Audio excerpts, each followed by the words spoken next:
And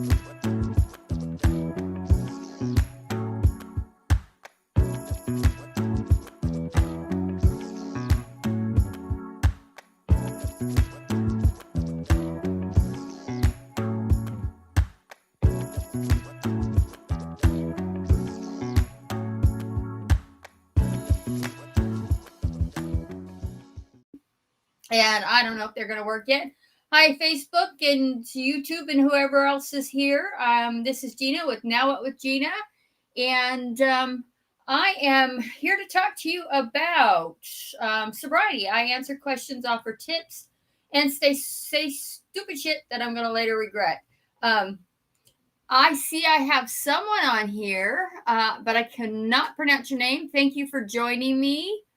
And also, I don't know that anyone is on Facebook yet. However, I do have a new chat thing. Let's see if this one works. I have been working on this for over a month. Not once have I got it to work. So, we'll see what happens. I'll ask for some comments or something, and maybe someone will chat in, and maybe I'll actually see them. I don't know. Anyways, so today I am going to talk about, I had a request, and that is to talk about facing fear of the unknown. I was talking to someone, and she's struggling with some stuff and some procrastination. And, what we got down to, there's just some fear going on. And so she asked me to talk about it, and here I am. So facing fear of the unknown and in terms of sobriety. So I guess I'll talk about... start out, I'm kind of waiting for a few people maybe to hop on, but I'm going to start out by talking about, my own fears. So I have a lot of them. And when I first came into sobriety, that first day, well, I don't know about the first day. I was too busy crying the first day, as we often do. But like within that first week, I know it was really early on, someone had asked, we had started talking about fears, and I said, I don't have any fears. And that was so untrue. And, I just I didn't know how to identify them. I didn't know, I don't know. I just did not know that I had any fears. I see someone has joined. I would love to know where you've joined from. And I have got a new setup on my chat, and my fingers are crossed that it'll work. So if you can say hi and where you're on, if you're on Facebook or YouTube or whatever, I would really appreciate that. See if this works. You're testing it for me. I'd really appreciate it. Anyways, so what happened with I was in that meeting, and we were talking about fears, and I said, I don't have any. And I honestly couldn't recall a fear that I had, because I'm so used to just doing it anyways. I'm so afraid of admitting that I have fears. I'm not anymore. I'll say it now, but I couldn't identify a fear. I couldn't admit to having any. But the reality is I had a lot. I had a fear. I didn't have a fear of getting sober. I was done being drunk. I was completely done being drunk. But I had a fear of not being able to maintain sobriety. I had a fear of relapse. I had a fear of, I'd lost my son just a handful of months before, about 7 months before I got into sobriety. And I had a fear of losing my daughter. I had a fear of never talking to my son again, which is kind of crazy because, he had passed. Other than connecting emotionally, with his spirituality, I can't talk to him. That's just the way it is.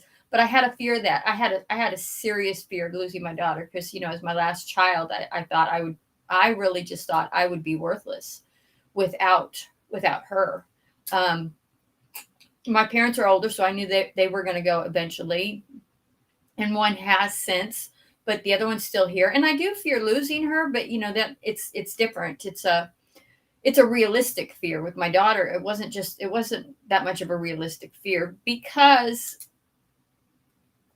she's 30 years old, and yes, I'd lost my son, but anyways, I had a fear of being alone, of dying alone, of never getting married again, which is also crazy because I never plan on getting married again. I had a fear of getting sick myself. I mean, so I was filled with all these fears, fears of failure and fear of success. If I fail, then everyone's going to see what a loser I am. If I succeed, my entire life's going to change, and am I ready for that? So I had those fears as well. So, anyways, I had to face them, and I had to identify that I was living with these fears, and then what do you do when you do that? When you make that identification, and what one of the reasons as well that I didn't see anything as a fear is I have a habit um, of just doing it anyways. I mean, there are things that make me nervous to do. Those are things that I do fear, but do it anyways. Coming on here live is a fear. I always get nervous right before I come on, but guess what? I'm here. I'm doing it anyways, and because I push through those fears, I have difficulty identifying that I have them. So, anyways, I thought we'd come on and talk about what fear is, and what we can do about it, and how some of our fears in addiction, or about sobriety, pop up for us, because there are a lot of people who I was one of them, even though I wasn't willing to identify it. I had my fears about getting sober, and they kept me from getting sober. I held on for a long time. One of my fears is the fear of being an alcoholic. It doesn't bother me now because it just is what it is. But I was afraid to identify as an alcoholic. Those first days in AA, the first day in AA, a lot of people will not admit it for a while. And I'm just listening, or my name is, and they not say it. But those first days at AA, it was really hard to, hi, I'm Jeanna, I'm an alcoholic. It was more like, hi, I'm Jeanna. Well, I guess I'm an alcoholic. I knew I was, but you just don't want to admit it. So that was one of my fears. And you may be feeling that fear too. And that's okay. You actually don't have to call yourself an alcoholic. The way I see it, I think the best thing you can do is identify that you either can't drink or have a difficulty drinking, or however you identify it, identify it so that you can take responsibility for it. So anyways, what is fear? Fear is, we have fear of the unknown. We have fear of there's this line, and you just don't know what's going to happen when you cross that line. And that's a huge fear. Fear that catastrophizing, fear that everything is going to go wrong if you cross this line. Back in September, August, I quit my job with Rouse's so that I could do this, so I could give this full-time, a full-time effort. And I was afraid to do it. And, my initial thoughts were, what if I lose my car? What if I am living under a bridge? What if I can't feed myself? What if this fails and I can't, I can't afford my bills? And so, catastrophizing everything. And what I did a little bit, but wish I could have done it more, was, what if I succeed? What if I do well and I help a lot of people? And we don't think about those things. When we get into our fears of the unknown, we catastrophize. Everything is going to go wrong. Everything is going to go wrong. So that's one of the things we do. And I got notes up here. I try not to listen. I don't want to forget what I'm saying and where I'm going, because then I end up rambling. So anyways, so we do that. We have an inability to process. What did it say? Oh, and our inability to process the unknown, but also being alcoholic leads us to rumination. That's something we talk about a lot. It's, you get that stinking thinking, that monkey mind, where it just goes straight to the bad stuff, straight to, and straight to the anger. I'm so angry at this person. And then you ruminate and you run these entire scenarios in your head about what you're going to say the next time this person confronts you, and that's ruminating. And when we have those fears, we also tend to do that, a lot of that ruminating as well. I'm never going to get the house I want. What if my house burns down? What if I lose everything? So anyways, something we do when we get into that fear of the unknown is we end up ruminating about things. And this is just typical alcoholic behavior. We most of us do this. I'd say all of us do this, even though we don't admit to doing it. But I can be in the rooms and we can talk about that subject, and everyone says we do it. And science and biology says we do it. We have to do it. We have to do it. And we'll talk about that in a minute. So,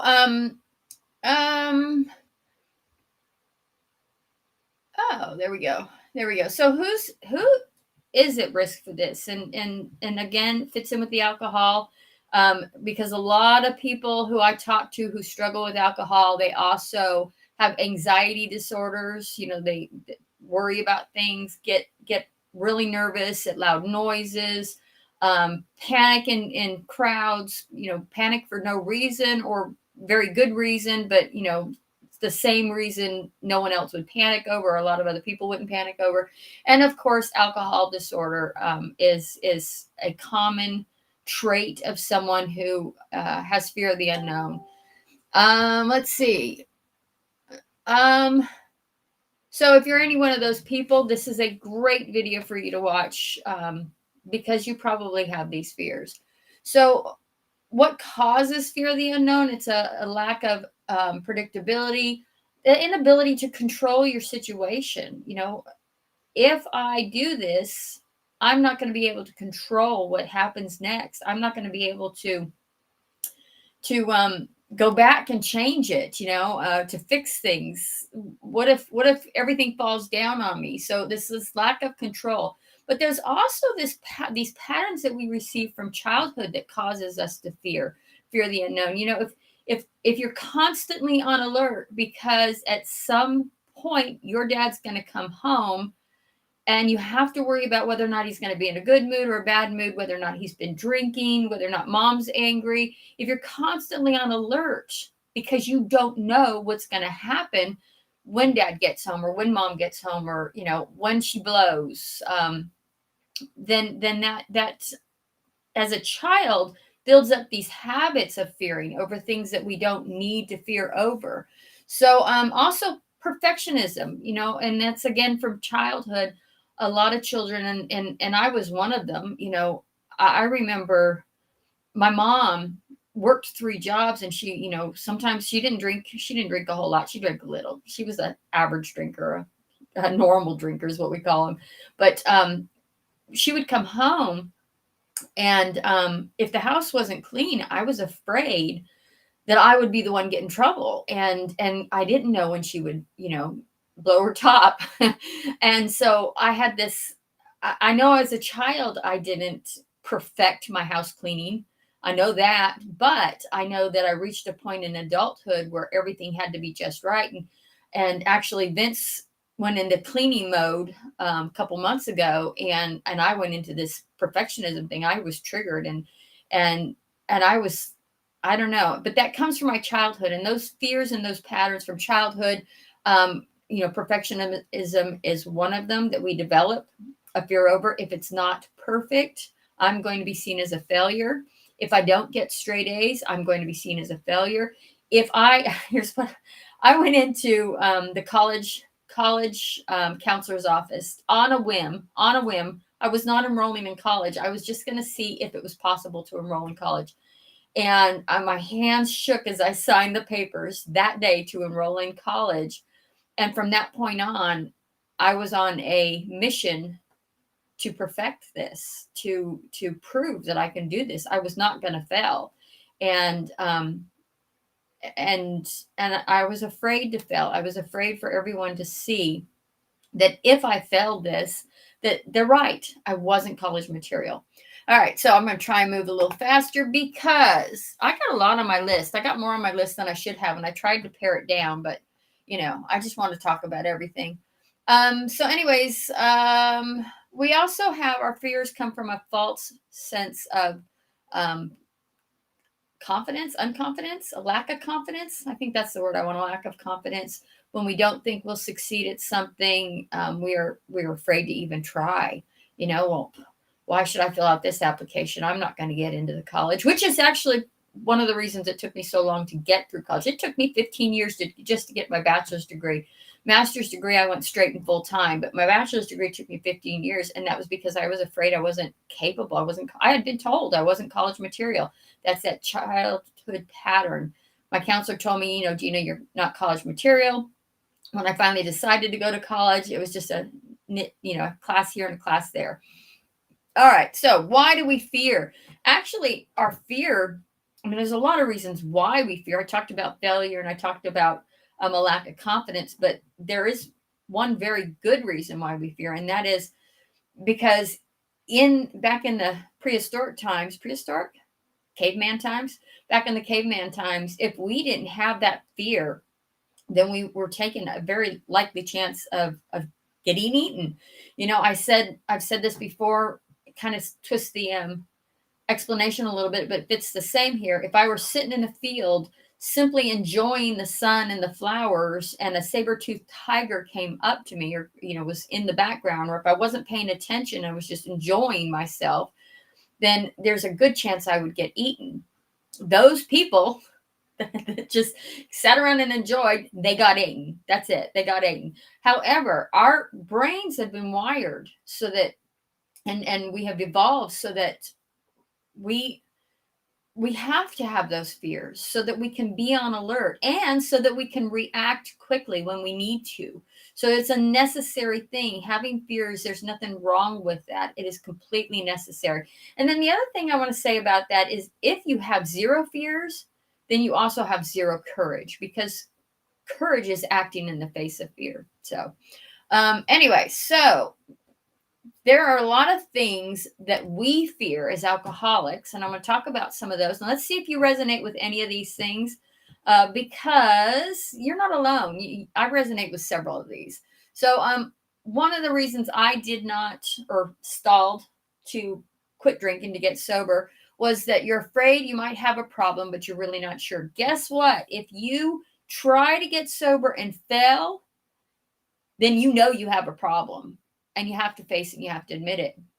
And if we never try and never fail, we can't say that we have a problem, because, I have no trouble quitting drinking. We are constantly, I hear that all the time. People will drink, I've seen it. I've dated that.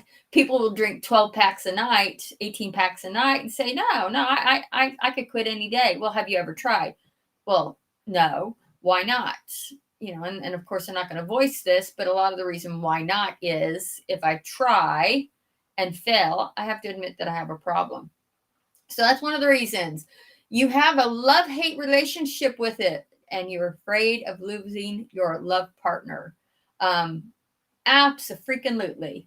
At the end of my drinking, I hated drinking. I hated this misery that it put me in. I hated all the failures that I was going through, and the lack of success that I was having. I hated alcohol. I loved alcohol because I constantly was thinking about the fun I used to have, and thinking that someday I could have that fun again. It was everything else that was making me not have fun. It wasn't the alcohol. So I had this love-hate. I knew it was the alcohol, but alcohol brought me relief, so I didn't want to give it up. I didn't want to admit to having it. I didn't want to try with getting sober.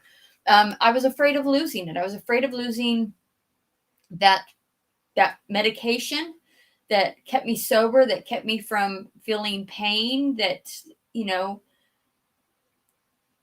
that allowed me to have fun. I am right now. I am so uptight. That's just who I am.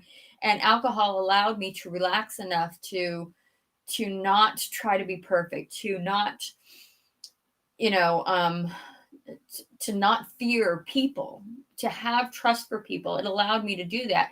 And so, no, I definitely had this love-hate relationship with it. So you don't know how to do it. I was afraid. I was afraid of admitting that I had a problem to anyone that could help me.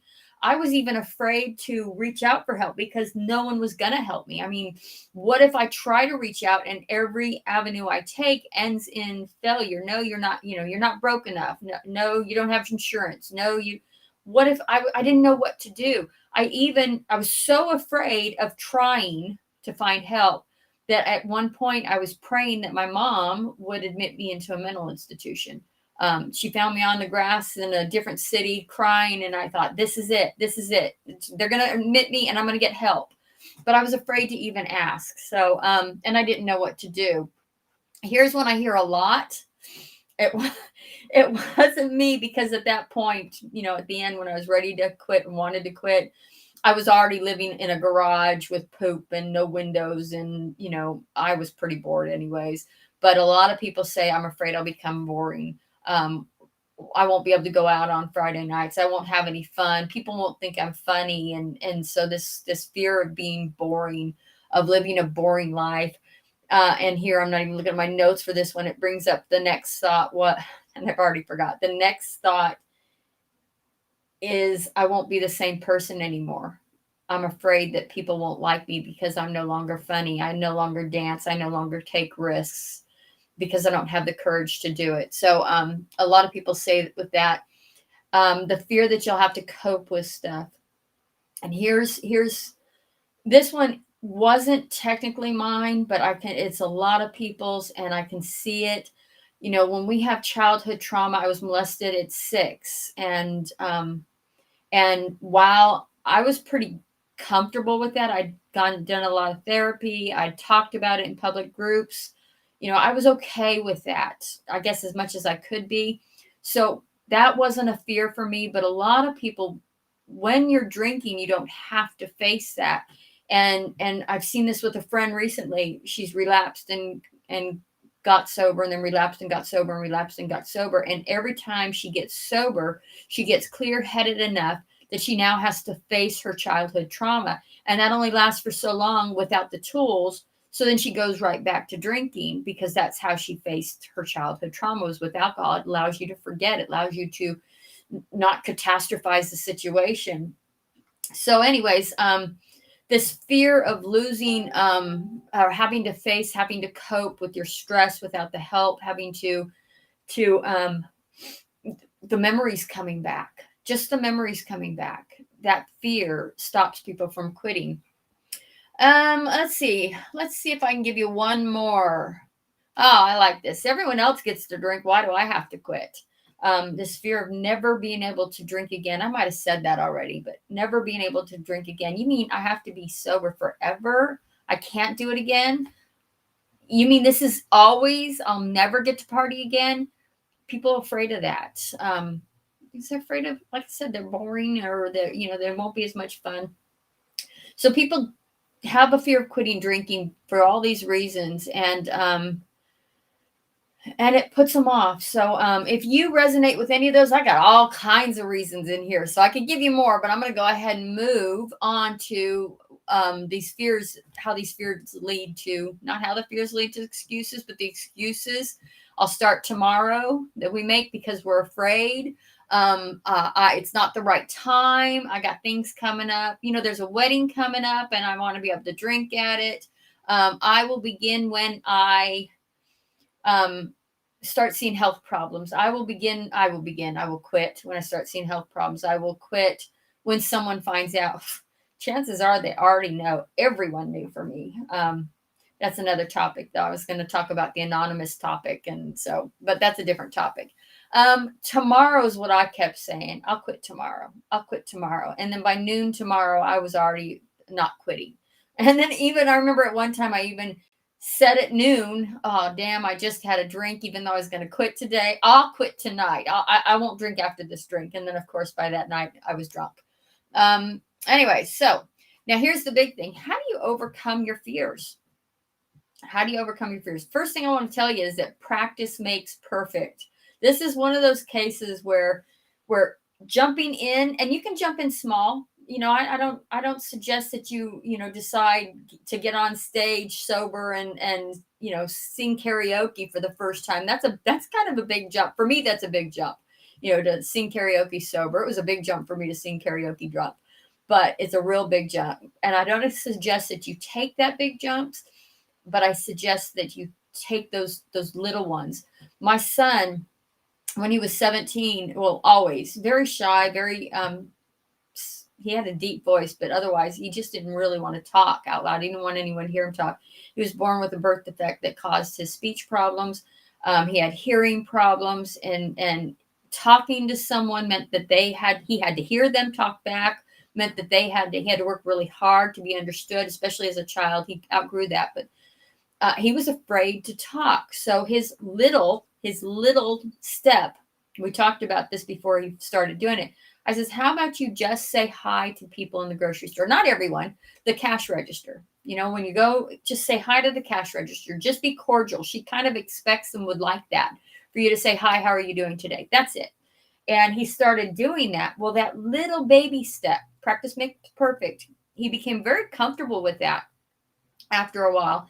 And then it became so easy, not so easy, I won't say so easy, but it became easier and easier and easier for him to take bigger steps and bigger steps.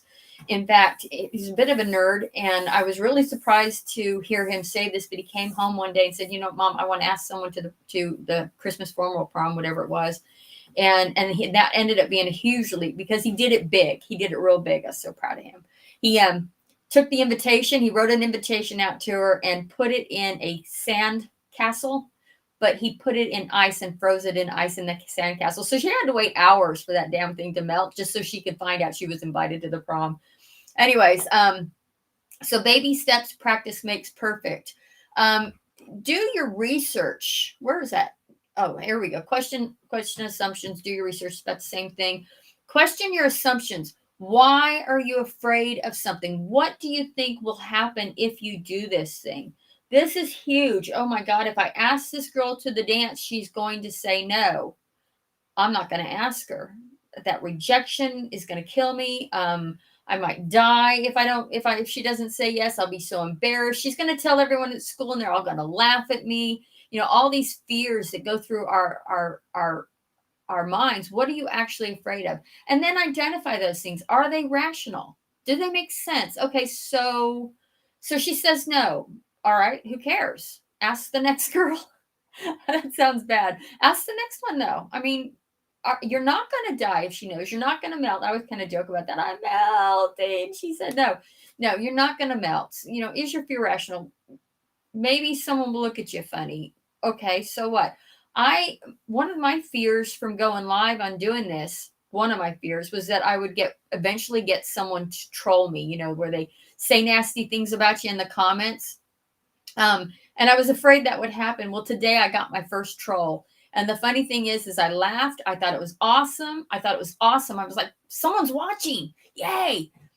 Even though they didn't say very nice things about me, but it was great. Someone's watching. I also thought I got more points on my algorithm because someone's watching and they commented. So it was awesome. So check your assumptions. What is going to happen? Is it going to be that devastating if you do this and you fail, or if you do this and whatever you fear, whatever you're catastrophizing goes wrong? What is really the damage that's going to happen?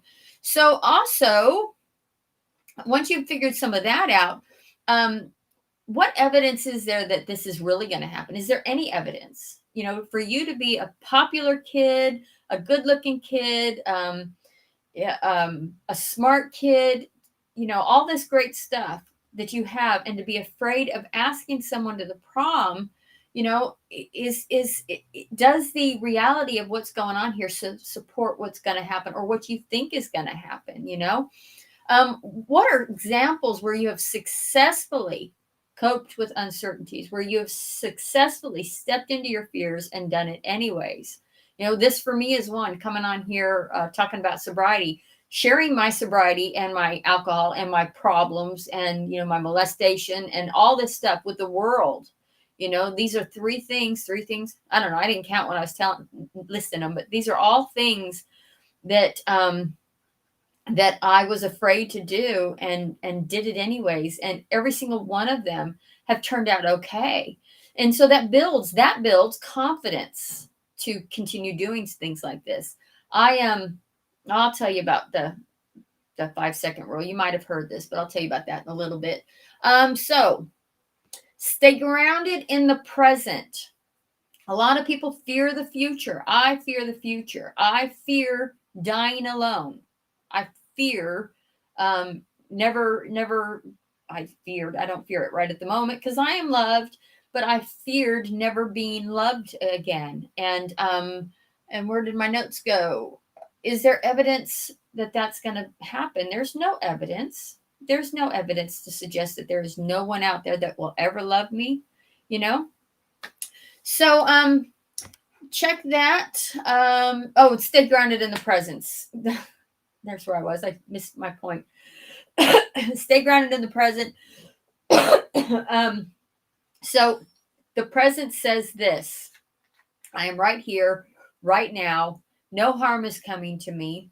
No harm will come to me. I mean, I guess something could happen. We could have a hurricane. It's wrong season, so I'm not going to worry about that. But right here, right now, everything is perfectly okay. So I have no need to fear the future. I don't even know that whatever I fear in the future, I have no reason to believe that's going to happen, to believe that I would never fall in love again, to believe that I'll die, to believe that my daughter will die before me. I have no reason to fear that. But of course I did at some point. I still do. I still do. I mean, that that's devastating to me, is the thought that my daughter would die before me. Hold on.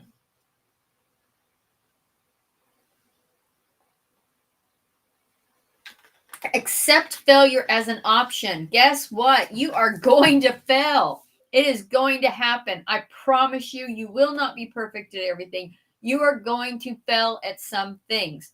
So accept failure as an option. Yes, I could fail.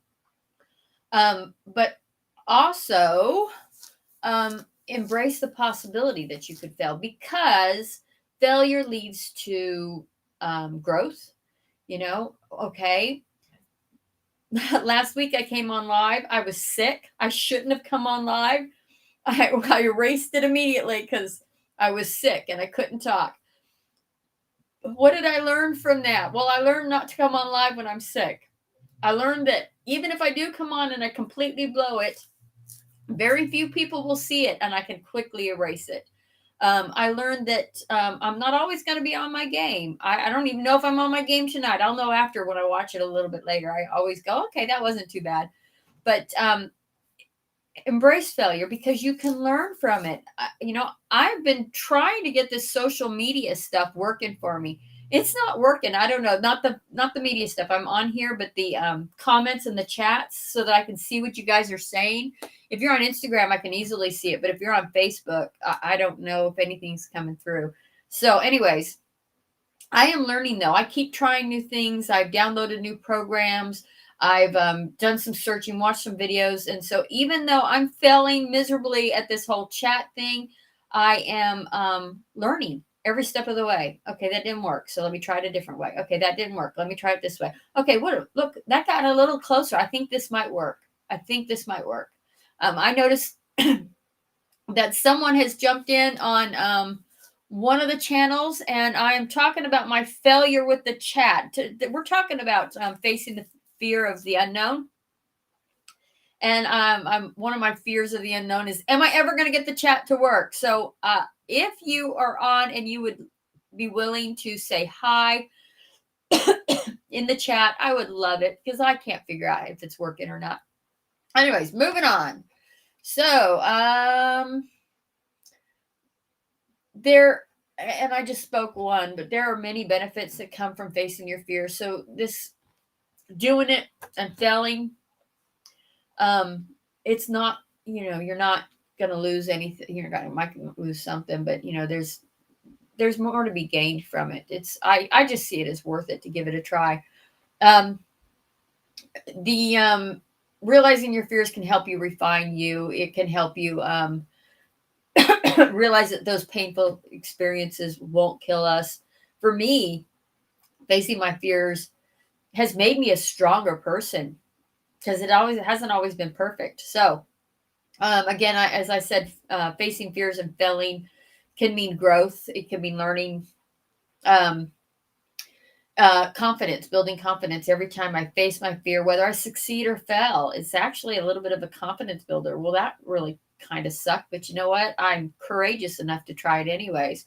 So that builds my confidence. Anyways.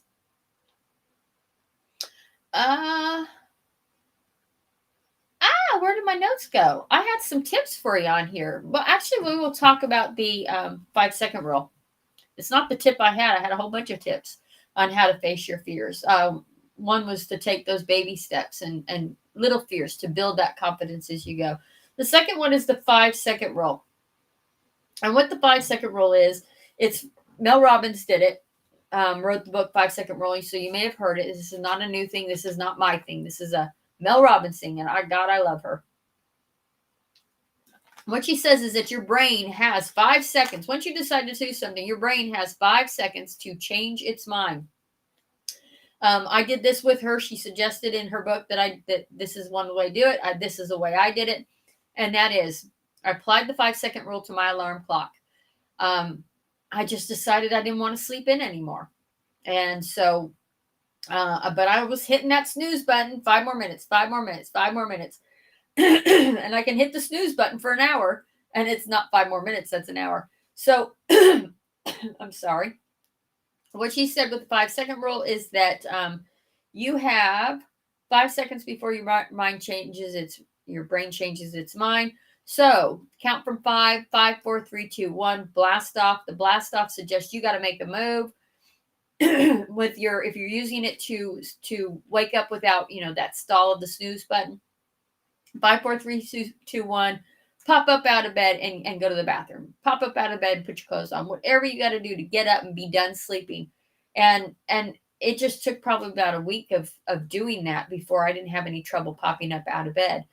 But if you want to ask someone out on a date and you have a fear of asking that person on a date, 5, 4, 3, 2, 1, and then just let your mouth go. Just let it fall out. Just vomit the question. Can't stop once you've started. So, and if you do it like that, the 5, 4, 3, 2, 1 gets your head out of the thinking mode, so you can't think about changing your mind. You can't think about catastrophizing that fear. I'm gonna. Oh, that's what I did too with the AA meeting. I'm gonna go to an AA meeting. God, that morning I was so scared. That first morning, I was so scared. I was laying in bed, and I was like, I'm going to be homeless, living under a bridge. They're going to kick me out. This has got to be the last straw. Everyone's going to hate me. And I laid there for a while thinking all these horrible things. And I thought, I got to go to a meeting. And I'd never been to a meeting. I didn't even think it would work. I didn't think, this isn't going to work for me. But I immediately didn't think about it, immediately made a phone call to have someone pick me up because I didn't have my car, have someone pick me up and take me to my car. And then I went to the meeting. And I was afraid. I was scared to death. But I 5, 4, 3, 2, 1 it. Is that right? 5, 4, 3, 2, 1 it. And got my butt out of bed and hit that meeting. And it was the best thing for me.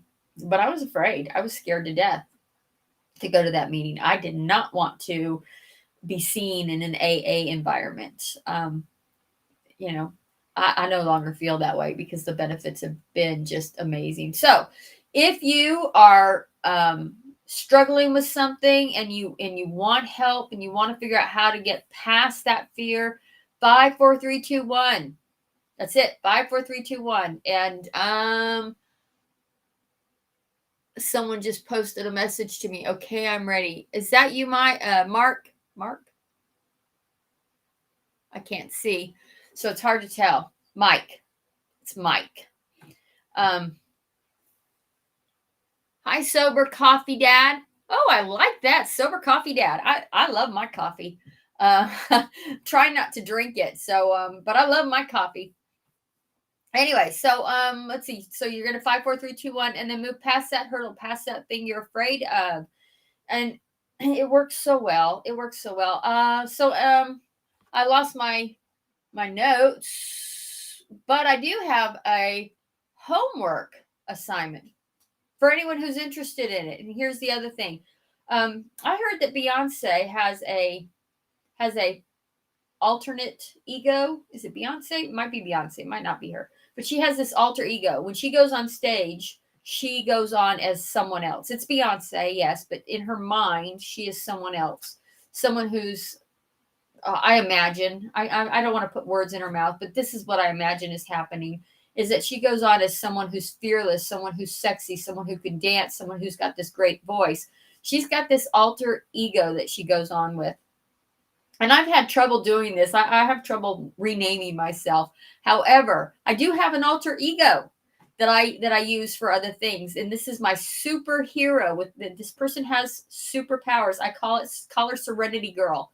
Serenity Girl. She has superpowers. She doesn't have to yell because she has the power to not yell at someone that pisses her off. She doesn't do the road rage because she has serenity. She's got super serenity. Figure out what your superpower is. Name yourself that superpower. Give yourself that superhero name. And anytime you feel that fear, call on whatever your superpower name is. For me, when I get angry and I want to yell and I want to lash out, I call on Super Serenity Girl. Serenity Girl. And I have a video on that too. With me in Serenity Girl costume, but I haven't posted it yet. I got some problems with that video. Anyways, I was being a little too silly and a little too suggestive, so I might do it again and feel better about it. All right. I think that's just about it for today. If you have suggestions on a topic that you would like me to talk about, oh, good Lord, please give it to me. This topic, when I try not to name names, but when this person suggested this topic, it was huge relief off my back, because one of the problems I have is picking from all the things I want to say. Well, I no longer had that problem as soon as she suggested it. So please feel free to suggest the topic. I'd love to talk to you about it, share other things. I try to do some extra research so that I have, a backup plan, and I have things in case I'm having an off night that I can reach out to. So if you want something, you have something you want to learn more about regarding sobriety, whether it's drugs and alcohol or coping with the people, your family members, getting people to trust you, learning how to forgive yourself, whatever it is, please let me know. The last thing I want to say is I'm wearing my new shirt today, and it says Now Sober. I don't know if you can see it. Now Sober. And I'm so excited for this. It's a sweatshirt, and you can find this on nowsoberlife.com. And we have some other stuff. We're just starting to build some product in there. We have about a bunch of shirts, t-shirts, some sweatshirts, hats.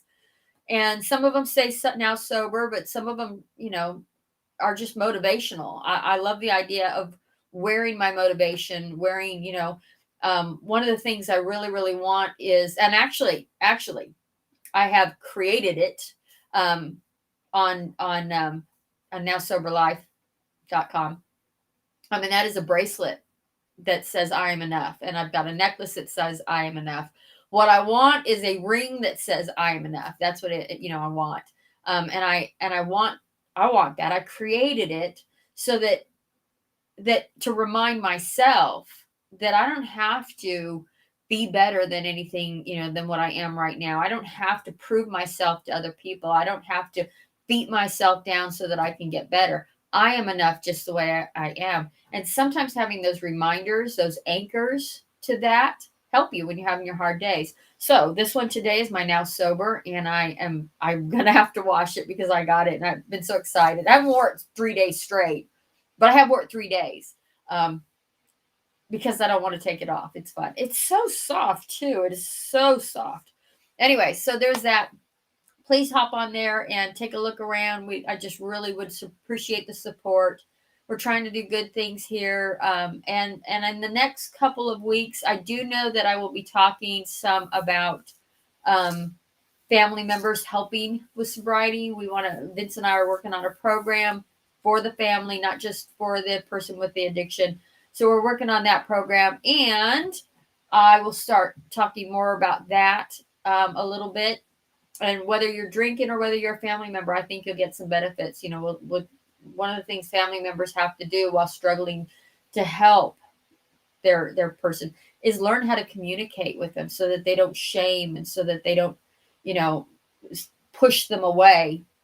And by the way, if you're struggling with addiction, you might want to learn how to communicate back. So some of the things I'll talk about will fit on both areas. And I'm going to try and get Vince on here, and we're going to do do it a little more side by side, at least once or twice in the next couple of months, because we got this family program that we're working on, and we want to share that. And I want to get his face on here more often. You guys have seen him.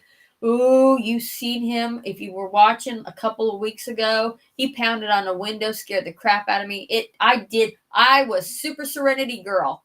Did my best not to yell back at him. I was proud of myself because he deserved it. He actually, last thing, and then I'm popping out of here. He actually hit one of my fears, and that's the fear of loud noises. This is actually a typical fear. It's pretty much one that they determined is like the first fear that you have is a fear of loud noises, of a banging sound. Babies will jump. They don't have fears yet, but they will jump at that loud noise, or they will cry at that loud noise or startle. So that's one of the basic initial fears, and I seriously have that. And he just loves pounding on a window and scaring the crap out of me. And he did that last week, but Super Serenity Girl kept her cool. All right, that's it. Find your superhero. Let us know in the comments who your superhero is. I would love to know who your superhero is, what you've named yourself, what superpower you have. I would love to know that. And I'm going to end by saying I got no comments, no chats still. So I don't know. I'll have to see if this works. I might experiment with Vince and yell across the room. Did you say hi? Did you say hi? All right. That's it. It has been a long day. I am going to go eat my lasagna, and I got to make some garlic bread, and then I'm crawling in bed. Thank you very much. Have a wonderful, wonderful week. We will see you next Thursday at 7:00. All right, that's it. Thanks. Bye. And what am I doing? Turn it off.